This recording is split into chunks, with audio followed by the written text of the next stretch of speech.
than somebody like Yoshi would against charge shots.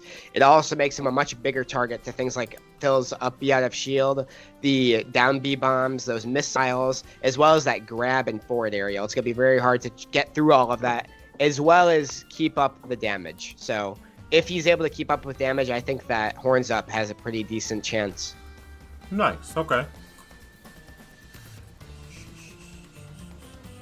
Yeah, I think if Phil is able to keep up the damage like he's been doing like all night, I think that he's got just as equal of a chance, because Phil seems very content to just stay towards ledge as well as jump over you if he needs to and get to that opposite side. And I think that that's like a mental strength I think lots of players who play projectile characters like just may lack. Yeah. Because they want to engage. Whereas I think that if you have that, like, it's very important. I think it's a very important mind game as well, because some people just get frustrated by it. It's hard to deal with. Very true, very true. Real quick, once again, for our tournament series next week, we'll be coming back to our Power Rangers Battle for the Grid tournament series.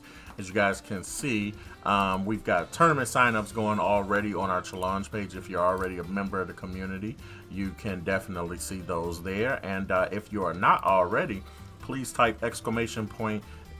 Discord in the chat so that you guys can join up on our Discord and know about all of our upcoming tournaments. It looks like even in the middle of this tournament, we got one new sign up for it already. So pretty happy with that, guys. Pretty happy with that. Yeah, it looks like we got a Mark with 2 Ks coming in. So, and it's funny how I probably know this person from like the actual fighting game scene, but this will be the first time I'm like encountering them online, so we'll see how it goes. All right, so we're seeing King K. Rool instead of the Bowser. Now, I wonder if the reason for that is maybe just having like your own types of projectiles to throw out, as well as just belly armor and a reflector counter. But I'm not sure, to be honest with you, because while those options are good, I think that Bowser's running speed is way underrated, and that's kind of why he's so good as a heavy beyond just like his moves, is that most heavies in this game really have two weaknesses. Well, number one, they either are easy to combo, and number two, they're very slow. And King K. Rool, DK, and Ganondorf for the most part are pretty slow and can get comboed. And Bowser has neither of those issues. He can down air out of the air or down B and just punish you for juggling him. And on top of that, he lives forever and runs really fast for his size. It's insane. But we did see Horns Up just go for that counter to try and go for the reflect, but that aggressive edge guarding caught Phil there. And I think that might be another thing, is that Bowser and K. Rool both have really decent edge guarding tools with their forward aerials, their back airs, and their nairs. And so it might just be that, like, if you're good with one heavy, a bit of your talent may just carry over. And why not throw a character like this out that is unexpected, you know? Yeah. Right now, he's up by a stock. Yeah, and again, I think I just saw him use that reflector again. So I wonder, I'm not sure how important that has been in this matchup, because it doesn't seem like it's been the thing that's been taking the stocks, you know? But I wonder if it's more of a trump card in case like a fully charged shot comes his way, he can reflect it.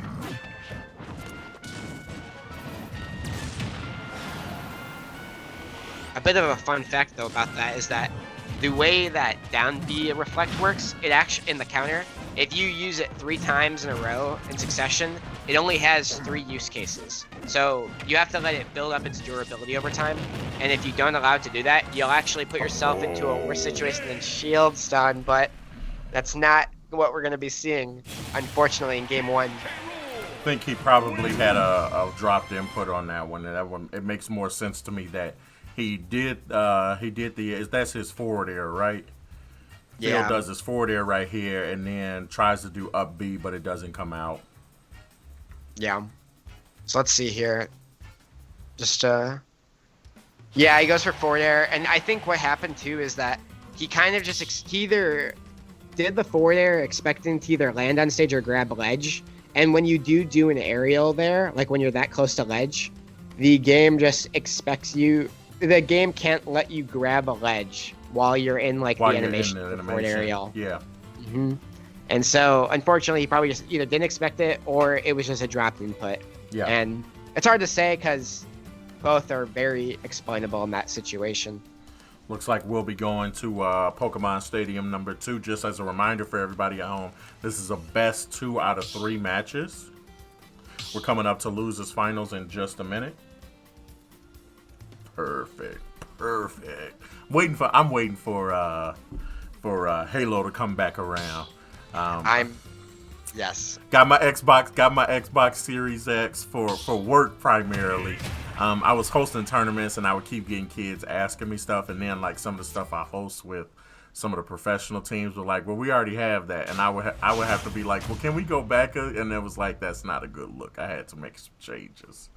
Yeah, I was funny enough that you're mentioning this is that I've recently started watching Frosty. He's a Halo 5 competitive streamer. He's been picking up the game again just with how the hype has been building up for Halo Infinite. Halo Infinite, yeah.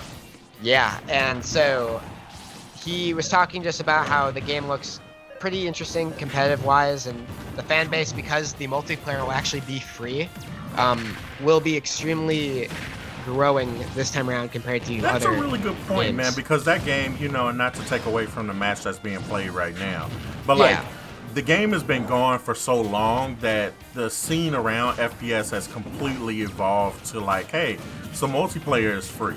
But knowing Halo, they probably spent about, $1 billion on the campaign, so you have to pay for that part. Whereas, what you're going to get in DLC for multiplayer, I think it's going to be really interesting this time around, especially since 5, that was 7 years ago since Halo 5 came out. Yep. A long time ago.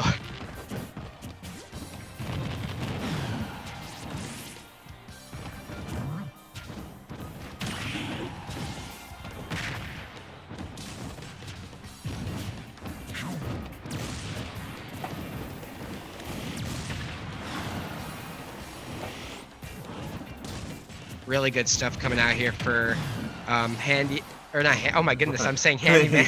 I had to catch myself. He is our King Cruel Emeritus. It's gonna be a long time before somebody replaces him. Yes. Oh my goodness. Horns up. Excuse me. Keeping his stock for way longer than it was due, getting about 50% extra credit. Really good job there. And I think these platforms, funny enough, seem to be helping Phil out a bit more than Horns Up. Like, just because we're seeing later, now that Phil's on a bit midway through his second stock, he's been using this platform a bit more to get around this side B, neutral B cannonball crown setup that we've seen in the past, just from other K rolls. But like we've seen in the past, K roll can hit so hard. So it's just gotta be wary of that.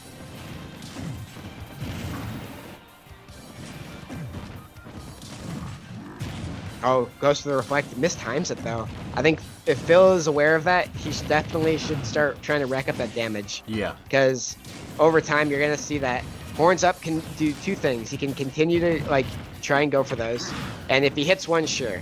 But if right there, he gets hit by one trying to get that trade.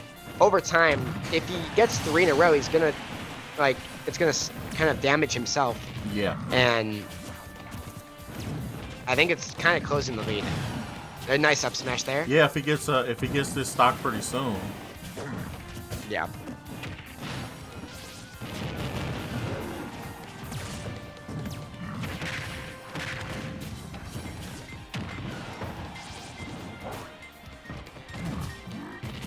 Oh.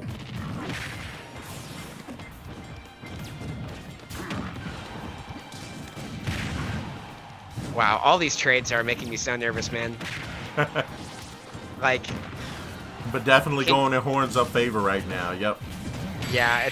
Oh, the down smash.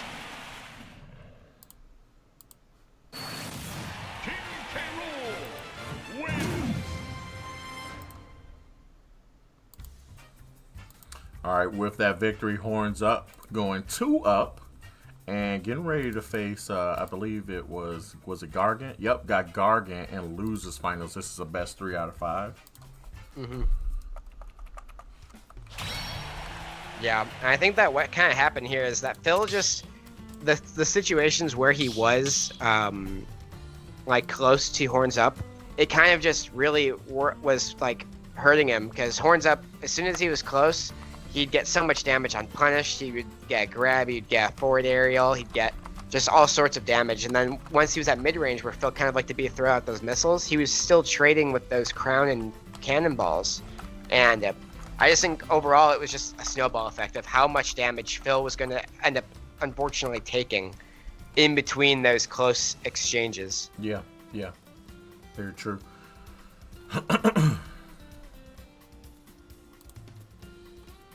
All right, looks like we're getting ready to go to our next match, Horns Up. Hopefully he hangs around to make that a smooth transition. And then we've got Gargan coming in next. Let's take a look at the bracket, get ourselves updated there.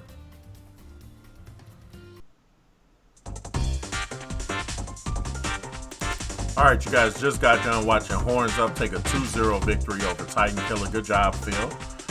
Making it, this is top, yeah, this is tied for 4th, if I believe, tied 4th for 5th, I'm not sure. I'll take a look at the settings in a moment.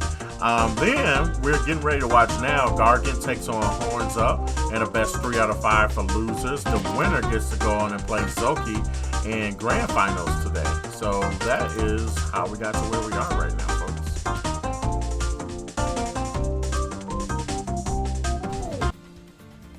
All right, let's go live with the poll real quick. Who's gonna win between Horns Up and Gargan? This is losers final, so this is best 3 out of 5, everybody.